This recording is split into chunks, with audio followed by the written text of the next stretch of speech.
تو یہ بھی میرا ایک رول ہے، اور یہ سارے رول میں اپنی لائف میں کر رہی ہوں. میں اس لیے اپنے آپ کو یاد کروا رہی ہوں کہ ایک خاتون کے کئی رول زندگی میں ہو سکتے ہیں. تو خواتین خانہ جو ہیں وہ اللہ رب العزت کی رحمت کے قریب ہو سکتی ہیں اگر وہ اپنی خانگی ذمہ داریوں کو احسن طریقے سے احسان کے ساتھ انجام دے. اور اس کا وعدہ اللہ تعالیٰ نے ایک اور حدیث میں بھی کیا ہے کہ جس خاتون نے اپنے گھر کو بہترین طریقے سے چلایا، اپنے گھر کے کام کاج کیے اور صرف فرض نمازیں پڑھے، بے شک نوافل نہ پڑھے، اور اپنی عزت کی حفاظت کی اور فرض روزے رکھے، 4 کام کر لے، تو جنت کے جس دروازے سے چاہے داخل ہو جائے.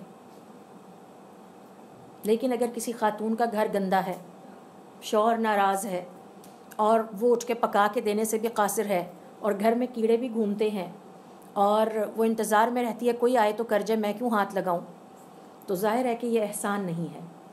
اپنے گھر کو اچھے طریقے سے چلانا یہ مسلمان عورت کی پہلی عبادت ہے. اور بھلے نفل نہ پڑھے، ہمارے نفل وہی ہیں جو ہم اپنے گھر کو دوسروں کے لیے. آپ کے گھر میں اگر 4 عدد بچے اور ایک شوہر ہیں اور آپ نے 5 افراد کو ایک کمفرٹیبل اور ذہنی طور پر مثبت پازیٹیو ایک انوائرمنٹ دیا ہے، تو آپ سمجھے کہ آپ کے نوافل کی کمی کو پورا کرتے ہیں. اللہ تعالیٰ سے اس بات کی امید رکھیں کہ جس خاتون نے نمبر 1 فرض نماز ادا کی، اپنے گھر کو اچھی طریقے سے سنبھالا، دیکھ بھال کیا، تو آپ کا اپنے گھر میں تھکنا، اپنے گھر والوں کی خدمت کرنا، ان کے وقت پہ چیزیں پوری کرنا، ان کے لیے گھر کو صاف ستھرا رکھنا، ایک پرسکون ماحول دینا، ایک پرکشش ماحول دینا جس میں آ کے سب کہیں کہ ہم اپنی تھکاوٹ بھول گئے، یہ آپ کی باتیں ہیں. اور یہ پہلی ذمہ داری ہے بیوی ہونے کے طور پر، عورت ہونے کے طور پر. تو ہم مسلمان خواتین کی پہلی کوتاہی یہ ہے کہ ہم خانگی امور میں فیل ہو جاتی ہیں. اور پھر آپ صلی اللہ علیہ وسلم فرماتے ہیں کہ اس کے ساتھ جس خاتون نے فرض نماز پڑھی اور روزے رکھے اور چوتھا کام اپنی عزت کی حفاظت کی، یہ شوہر کا حق ہے، تو ایسی عورت جنت کے جس دروازے سے چاہے داخل ہو جائے. اور یہ آپشن مردوں کو نہیں ہے. کوئی ایسا نیک عمل نہیں ہے جس میں انہیں کہا جائے گا جنت کے جس دروازے سے چاہے داخل ہو جائیں. اللہ تعالیٰ نے کچھ فضیلتیں خواتین کو بھی دی ہیں اور کچھ فضیلتیں مردوں کو عطا کی ہیں. ہماری نگاہیں صرف ان فضیلتوں پہ رہتی ہیں جو مردوں کو حاصل اور ہم ان پہ لڑتے رہتے ہیں کہ ان کو یہ کیوں دیا ہے. بہت ساری فضیلتیں ایسی ہیں جو خواتین کو حاصل ہے، مردوں کو نہیں ہے. مثلا عورت کو اللہ تعالیٰ نے ماں ہونے کے ناطے یہ فضیلت دی ہے، 3 درجے اس کے ہیں، 1 درجہ باپ کا ہے. کبھی آپ مردوں کو اس پہ لڑتے نہیں، اس حدیث پہ سنیں گے، لیکن خواتین کو آدھی گواہی پر لڑتے سنیں گے. وہ ہے نا کنٹروورسیز پیدا کر دی گئی ہیں. پیدا نہیں، مجھے لگتا ہے کہ وہ ذرا زیادہ کامن ہے جو مردوں کی فضیلت والی. اب یہ جو 3 ہو سکتا ہے تو ہاں جی، اس میں بھی ماں کو ماں نہیں ہو سکتی ہے جی. تو اس میں یہ کہ اللہ تعالیٰ نے خواتین کو بھی بہت ساری فضیلتیں عطا کی ہیں. مثال کے طور پر حضرت خدیجہ رضی اللہ تعالیٰ عنہ کو جو فضیلت حاصل ہوئی وہ کسی مرد کو حاصل نہیں ہو سکی. خواتین نے بھی ایسی فضیلتیں. تو یہ تو ہماری ہمت ہے، ہماری استعداد ہے کہ ہم کتنی محنت کر لیں. تو میں آپ کو جو ایکسپلین کر رہی تھی وہ ہے احسان، کہ کس طرح سے اپنے کام کو، اپنی ڈیوٹی کو، اپنی خانگی ذمہ داریوں کو اچھے طریقے سے کرنے والے اللہ رب العزت کی رحمت پاتے ہیں. پھر دیکھیے اس کے بعد اگلی ہے، آپ صلی اللہ علیہ وسلم فرماتے ہیں جس نے عصر کی نماز سے پہلے 4 رکعتیں ادا کی، اللہ تعالیٰ اس پر اپنی رحمت نازل کرے. دعا ہے یہ آپ صلی اللہ علیہ وسلم کی. رحم اللہ امرأن، اللہ تعالیٰ رحم کرے اس شخص پر، من صلی قبل العصر 4، جس نے عصر کی نماز سے پہلے 4 رکعتیں ادا کی. نوافل ہیں، پڑھ ڈالیے، جس دن ٹائم ہو ضرور اس سے فائدہ اٹھائیں. آپ صلی اللہ علیہ وسلم کی دعا ہے، فارغ وقت ہے، چلیں جی آج میں نے رات تہجد بھی پڑھ لی تھی، صبح اشراق بھی الحمدللہ پڑھ لی، آج فارغ وقت ہے تو چلیں عصر سے پہلے آئیں بھی بچوں، آج ہم نے 4 رکعتیں زیادہ پڑھنی ہیں. اور پھر بچوں کو یہ بات سکھائیے. جیسے یہاں پر میں دیکھتی ہوں کہ مسجد نے ایک اچھا انیشیٹو لیا کہ فجر، جمعے کے نماز کی فجر، اب بچوں کو یہ پتہ، اور وہ گھر میں بچوں بڑوں کو بھی سکھا رہے ہیں کہ جو جمعے کے دن کی فجر کے ساتھ جماعت کی نماز ہوتی ہے اس کی بڑی فضیلت ہے. بچوں کو ایک کانسیپٹ یاد ہو گیا، اب انہیں اگلے کانسیپٹ پہ لے جائیے. چلیں آج ہم عصر کی نماز سے پہلے 4 رکعتیں پڑھتے ہیں تاکہ بچوں کو یہ چیز بھی یاد ہو جائے. پھر اسی طرح سے حضور اکرم صلی اللہ علیہ وسلم فرماتے ہیں، اور یہ تقریباً 10واں پوائنٹ ہے، کہ رات کے وقت قیام اللیل یا تہجد کی جو نماز ہے اس وقت اللہ تعالیٰ کی رحمتیں نازل ہو رہی ہوتی ہیں، وہ رحمتوں کے نزول کا وقت ہوتا ہے. ابو ہریرہ رضی اللہ تعالیٰ عنہ کہتے ہیں کہ حضور اکرم صلی اللہ علیہ وسلم نے فرمایا، اللہ تعالیٰ اس قوم پر رحم کرے اور اس میاں بیوی پر رحم کرے کہ جب میاں رات کو اٹھتا ہے اور بیوی کو اٹھاتا ہے اور اگر وہ انکار کر دے تو اس کے منہ پر پانی کے چھینٹے مارتا ہے اور پھر دونوں مل کر اللہ کے سامنے کھڑے ہو کر قیام اللیل یا تہجد کی نماز کا فریضہ انجام دیتے ہیں. اور اللہ تعالیٰ اس عورت پر اپنی رحمت نازل کرتا ہے جو رات کے وقت اٹھتی ہے اور اپنے شوہر کو ترغیب دیتی ہے. دیکھیں بیویاں اور تو بہت ساری چیزوں کی ترغیب دیتی ہیں. دیکھو وہ فلاں نے گھر بنا لیا، اب ہم نے بھی گھر بنانا ہے. اس کے پاس جولری ہے تو میرے پاس بھی ہونی چاہیے. انہوں نے اپنے بچے کی شادی ایسے کیا، ہم اس سے بھی زیادہ کریں گے. تو کیا ہی شاندار بیوی ہے جو اس چیز کی ترغیب دے کہ چلیں اٹھیں، آج ہم نے تہجد کے لیے وقت نکالنا ہے اور دونوں مل کر تہجد کی نماز ادا کریں گے، خواہ 2 رکعت ہی کیوں نہ ہو، تاکہ ہم اس رحمت کو پا سکیں. پھر اسی طرح سے اللہ رب العزت کی رحمت کا ایک اور وقت وہ ہوتا ہے جب ہم کسی سے معاملات کرتے ہوئے انہیں سہولت دیتے ہیں. کسی کو قرض دیا تھا، وہ وقت پہ واپس نہیں لوٹا سکا، اچھا چلو کوئی بات نہیں، 2 دن لیٹ کر لیں، 15 دن لیٹ کر لیں. سہولت دے دینا دوسرے کو. لین دین میں سختی نہ کرنا ایک دوسرے کے ساتھ، ڈیلنگ میں سختی نہ کرنا. نہیں میں نے کہا تھا کہ آپ نے 12 جو ہے وہ 10 منٹ پہ میرا قرض واپس کرنا ہے، اب 12:09 ہو چکے ہیں، اگلے لمحے میرا قرض واپس ہونا چاہیے. نہیں، ایسا نہیں ہونا چاہیے. تو جو بھی ڈیلنگ ہو، چاہے وہ خرید و فروخت ہو، شادی بیاہ کے معاملات ہوں، خانگی معاملات ہوں، مثال کے طور پر بیوی کا اڑ جانا اور کہنا نہیں آپ کی ذمہ داری ہے، نہیں بھی آپ کے پاس پیسے ہیں تو مجھے خرچ دیں، تو اچھا چلیں کوئی بات نہیں، میں اپنے پاس سے مینیج کرتی ہوں، جب آ جائیں گے پھر دے دیجیے گا. تو ایک دوسرے کو سہولت دینا یہ اللہ تعالیٰ کو پسند ہے، اور یہ وہ وقت ہے کہ جس وقت رحمت نازل ہو رہی ہوتی ہے. جابر بن عبداللہ رضی اللہ تعالیٰ عنہما کہتے ہیں، اور یہ صحیح بخاری کی حدیث ہے، کہ حضور اکرم صلی اللہ علیہ وسلم نے فرمایا اللہ تعالیٰ رحم کرے اس شخص پر، کرتا ہے اس شخص پر کہ جو خرید و فروخت کرتے ہوئے اور معاملات کرتے ہوئے اور فیصلہ کرتے ہوئے دوسروں کو سہولت اور آسانی دیتا ہے. اکثر زندگیوں میں لڑائی جھگڑے یہی ہوتے ہیں جب آسانی نہیں ایک دوسرے کو دیتے. مثلا میں نے ایک گھر میں دیکھا 4-5 بچیاں ہیں، ماں کپڑے خرید کے لائی ہے تو ساری بچیاں لڑ پڑی، سب کو ایک ہی سوٹ پسند آ رہا ہے. ایک نے کہا اچھا چلیں یہ ساری لے لیں، جو بچ جائے گا وہ میں لے لوں گی. تو یہ سہولت دینا، آسانی دینا، ہر بات پہ لڑائی جھگڑا نہ کرنا، ضد نہ کرنا، سختی نہ کرنا دوسروں کے ساتھ. تو ایسے شخص پر اللہ تعالیٰ کی رحمتیں نازل ہوتی ہیں اور ہونی بھی چاہیے. یہ بہت بڑی بات ہوتی ہے کہ لڑائی جھگڑے کو ختم کیا جائے.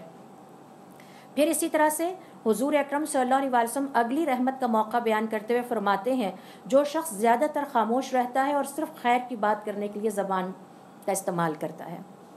ہر بات میں بولنا کوئی ضروری تو نہیں ہے، بس خیر کی بات ہو تو بولا جائے. صحیح حدیث کے مطابق آپ صلی اللہ علیہ وسلم فرماتے ہیں رحم اللہ عبدن، اللہ تعالیٰ رحم کرتا ہے اپنے اس بندے پر، تکلم جو کہ بولتا ہے، فغنما تو اچھی بات کرتا ہے، او سکتا یا خاموش رہتا ہے، فسلم اور سلامتی میں رہتا ہے. تو بہت زیادہ بولنا خطرناک ہے. بولنے سے پہلے اچھی طرح سے تولنا چاہیے کہ ہمیں اس موقع پر بولنے کی ضرورت ہے یا نہیں ہے، اور یہ بات اس موقع پر کرنا مناسب ہے یا نہیں ہے. تو جو انسان اپنی زبان کا استعمال اچھے طریقے سے کرتا ہے اور زیادہ تر خاموش ہی رہتا ہے، کیونکہ زیادہ بولنے سے کمپلیکیشنز پیدا ہوتی ہیں، پیچیدگیاں پیدا ہوتی ہیں، تو ایسے شخص پر بھی اللہ تعالیٰ کی رحمت نازل ہوتی ہے. اللہ تعالیٰ ہمیں ایسا ہی انسان بننے کی توفیق عطا فرمائے.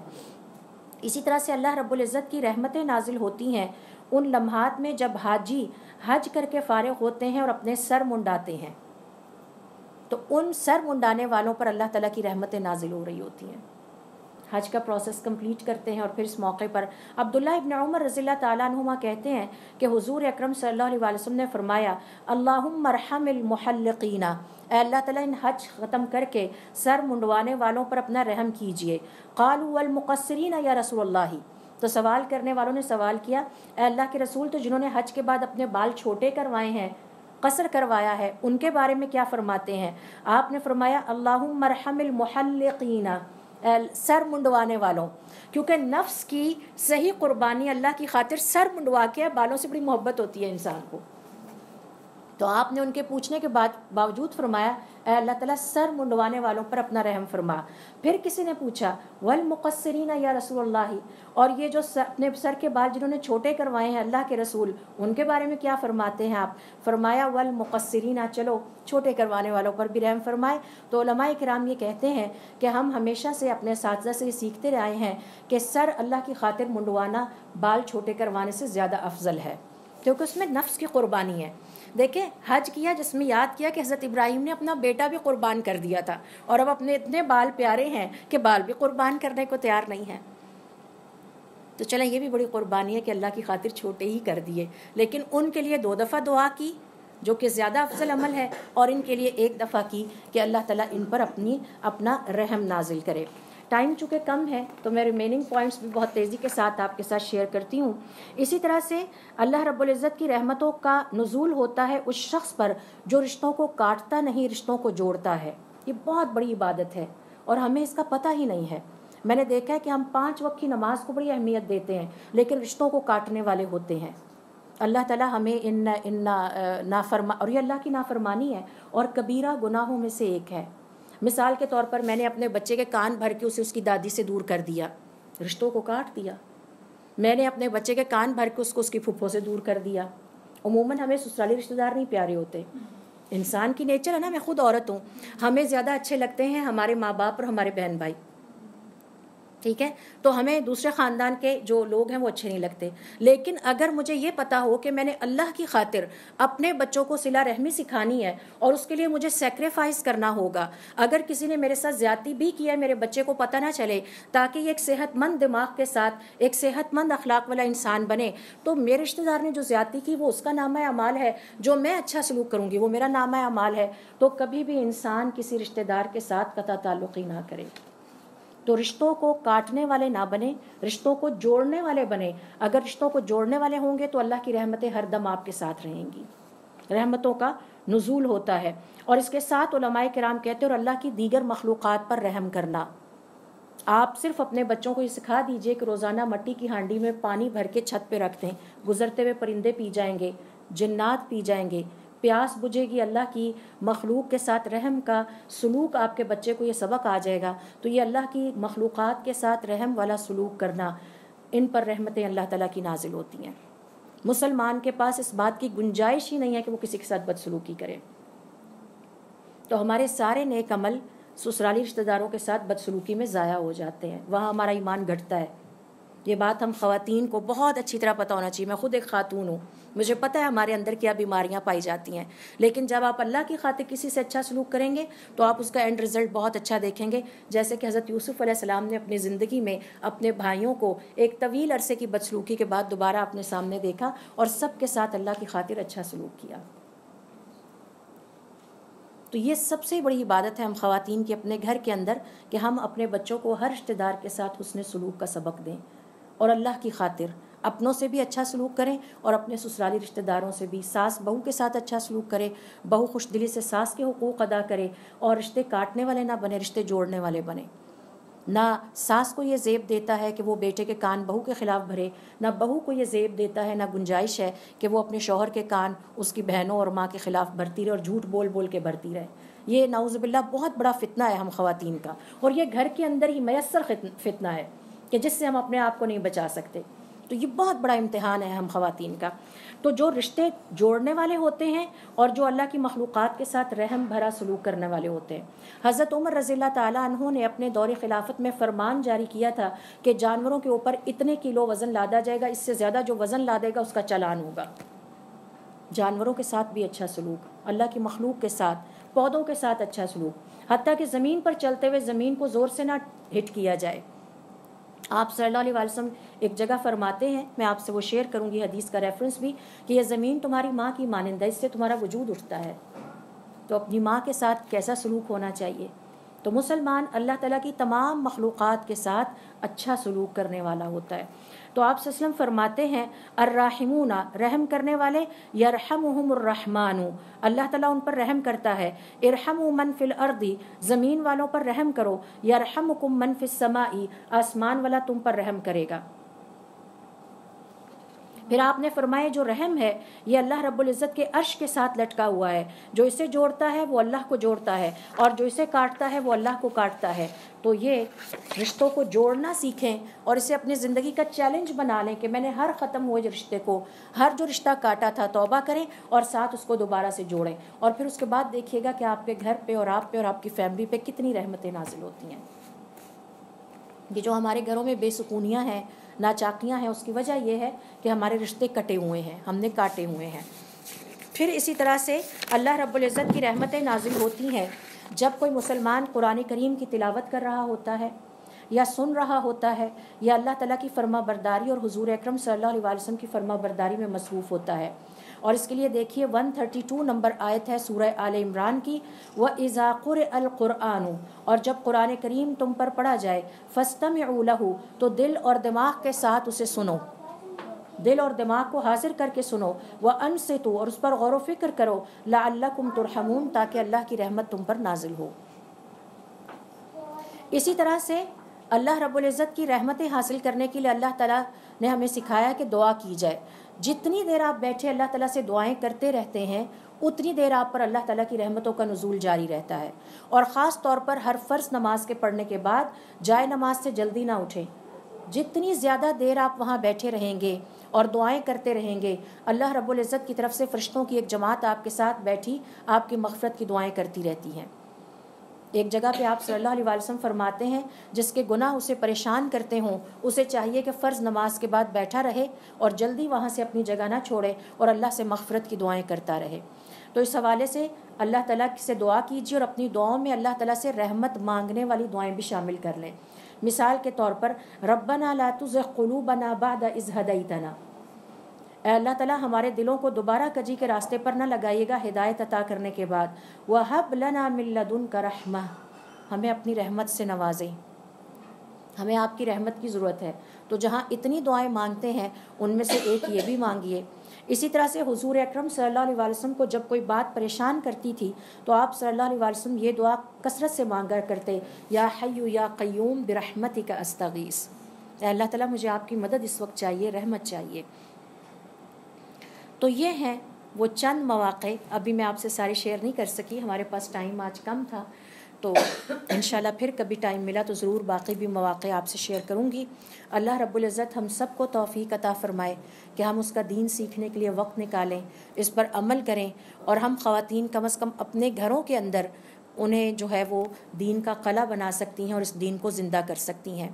یہاں پر بیٹھی ایک خاتون نے مجھ سے سوال یہ کیا تھا کہ امر بالمعروف اور نہی عن المنکر ہر خاتون کے بس میں نہیں. تو میں نے انہیں کہا کہ شاید آپ یہ سمجھتی ہیں کہ تقریر کرنے سے ہی جو ہے وہ امر بالمعروف ہوتا ہے. یہ انفرادی بھی ہے اور یہ چھوٹے لیول پر بھی ہے، یہ بڑے لیول پر بھی ہے. تو آپ کی کیپیسٹی کے مطابق جتنی آپ کی کیپیسٹی ہے، مثلا ایک گھریلو ماں جس کے 4 بچے ہیں وہ اپنے 4 بچوں کو دین سکھاتی رہے، آہستہ آہستہ ان کے کانسیپٹ ایڈ کرتی رہے، تو یہ امر بالمعروف اور نہی عن المنکر ہے. اور پھر اسی طرح سے اگر ایک ٹیچر ہے اور اس کے پاس کلاس میں یونیورسٹی میں جیسے میرے پاس 60 بچیاں ایک کلاس میں ہوتی ہیں، تو اب میری ذرا کیپیسٹی بڑی ہو گئی ہے. اب میں ان بچیوں کو 60 بچیوں تک میری آواز اور پیغام پہنچ سکتا ہے. اور اگر اللہ نے مجھے کوئی اس سے بھی بڑا پلیٹ فارم دیا تو اس سے بھی زیادہ پہنچ سکتا ہے. اور اگر لکھنے کی صلاحیتیں عطا کی ہیں تو لکھ کے میں اس پیغام کو عام کروں، ٹھیک ہے، پبلیکیشنز کے ذریعے سے عام کروں. تو اپنی کیپیسٹی کو اسیس کریں اور اس کے بعد اپنی کیپیسٹی کے اندر رہتے ہوئے اللہ تعالیٰ کے دین کو زندہ کرنے کی اپنے گھروں کے اندر کم از کم منیمم لیول پہ کوشش کی جائے. شوہروں کو بھی ترغیب دی جائے.